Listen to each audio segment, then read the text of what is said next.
Hi guys, we're here with Tom, who's a shower screen installer, Hi people. and we're going to show you how we're going to install a shower screen.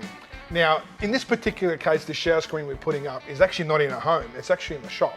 But the principle's the same, is that right? That's correct. So Tom, what's the first step? First step is that we make sure that all our walls are plumb. What does plumb mean? Mr. Sink, what it means is that the wall is vertical, and we judge that by when we use the level, that the bubble is between the two lines. If the wall is at a plumb, which it could quite possibly be, Yes. is that a problem? No, it's not a problem at all, because what we do, in the model that we're about to install, we have room for about 10 mil of variation to get it plumb.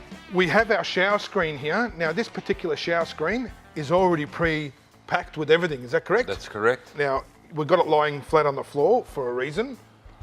That's so this glass can't get damaged. It's sitting flat and probably the safest method of Cool. storing. Let's open it up.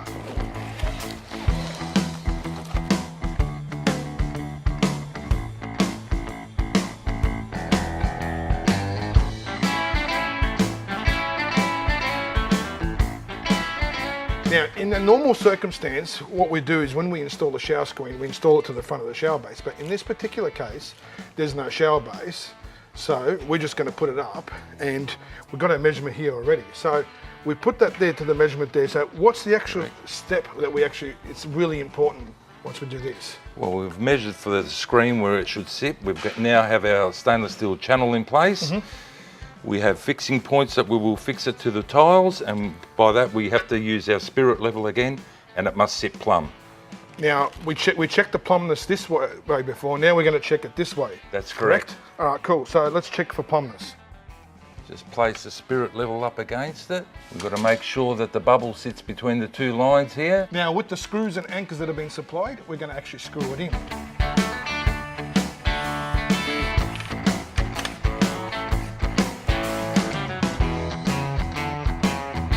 So, what's the purpose of having these channels plumbed? Well, Mr. Sink, this is the most important part that you can have, because it determines how the doors swing.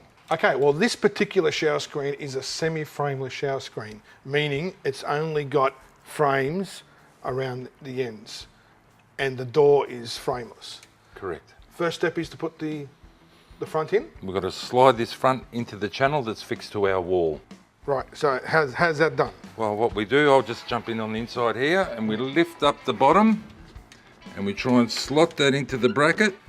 We slide it in. And then push it in. The same application applies here, where we have to lift it up, slide it into the bottom of the channel, and then fit it to the wall. I like it. And just like that. Good thing about this, Mr. Sink, this particular model is adjustable and telescopic, and we've got about an 80 mil room for adjustment. And you can just play with it like this and get your right alignment.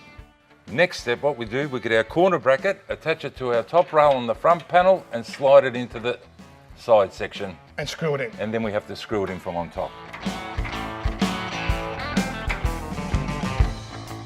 We've squared off the bottom now. So what's the next step? Next step is we fasten it all together so it doesn't move, and by attaching a screw into the base, it fixes the bottom of the shower screen so they're square. So you've just finished drilling a hole, and now you're fixing it with a screw. That's correct, Mr. Sink, and I'm fixing it, and now it's in place and that will not move. Now, on the subject of screws, now they're supplied screws with it. Are there any particular type of screws that you need to use? You must use stainless steel because they don't rust, and we're in a water environment here, and that's exactly what we need.